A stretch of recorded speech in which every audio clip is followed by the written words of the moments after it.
Bună dimineața și bine v-am găsit la al doilea episod al călătoriei noastre.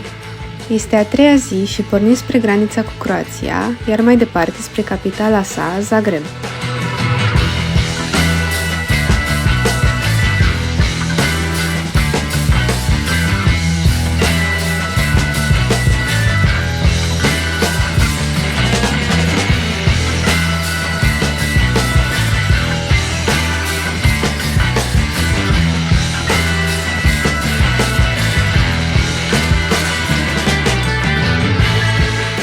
Am ajuns în Zagreb destul de târziu, în jur de 4 după amiaza, după un drum de 400 de kilometri.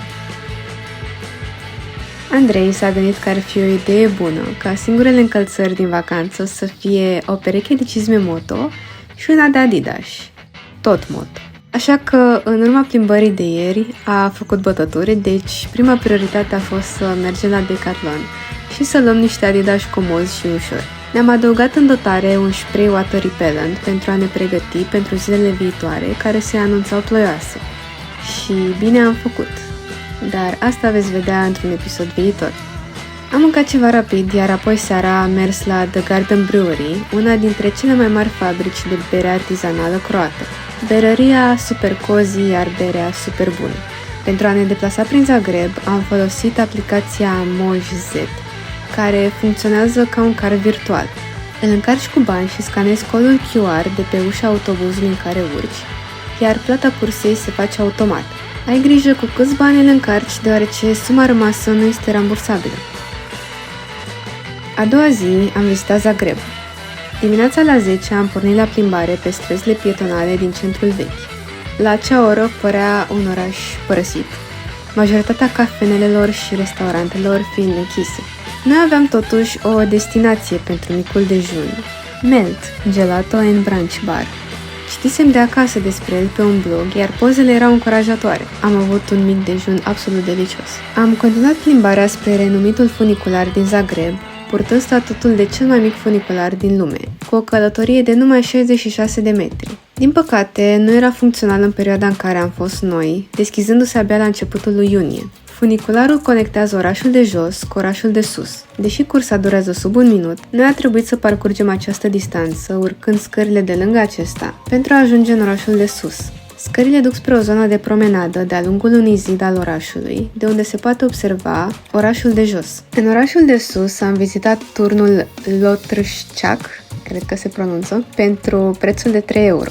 Din acest turn, în fiecare zi la ora 12 se trage cu tunul. Noi eram în oraș când s-a întâmplat asta și am tras o spiritură zdravănă pentru că nu știam ce se întâmplă de fapt.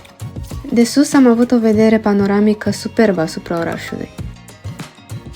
De aici am putut vedea cea mai simbolică arhitectură a orașului, Catedrala Zagrebului, dar care, din păcate pentru noi, este închisă. În această perioadă am prins foarte multe construcții în renovare și de aceea nu prea am putut vizita obiectivele importante ale orașului. Mai departe am văzut biserica Sfântul Marc și piața sa și biserica Schimbarea la fața Domnului, ambele închise de altfel. În continuare am mers spre piața Bani Iosip,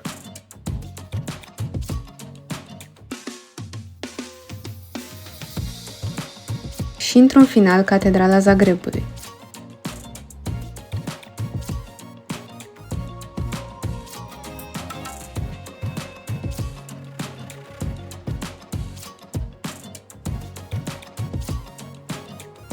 În orașul de jos am admirat multe frumusețe arhitecturale, în special grandiosul Teatru Național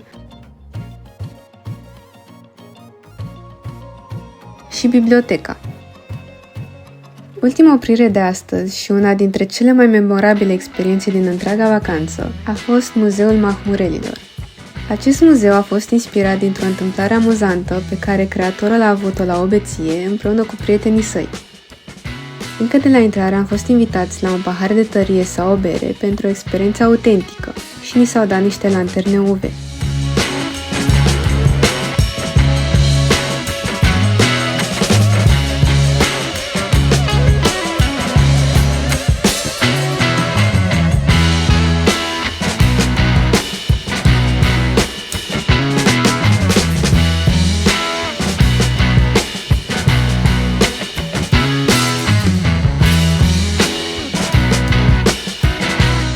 Am luat la citit toate întâmplările amuzante de la bețiile diversilor oameni, am râs la pozele și rămășițele de obiecte expuse, ca dovada întâmplărilor lor, și chiar am experimentat și noi, prin diverse joculețe, cum e să fii beat, chiar dacă noi am refuzat băutura la intrare și nici nu eram mahmuri de aseară.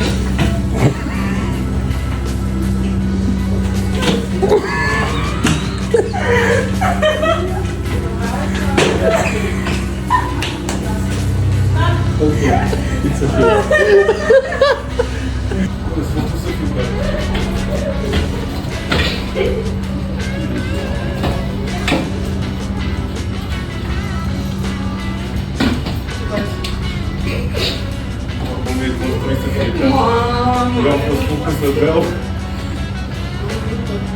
Recomand oricui acest muzeu contemporan unic în lume, unde trăiești experiențe geniale și de unde, de asemenea, ai și multe de învățat.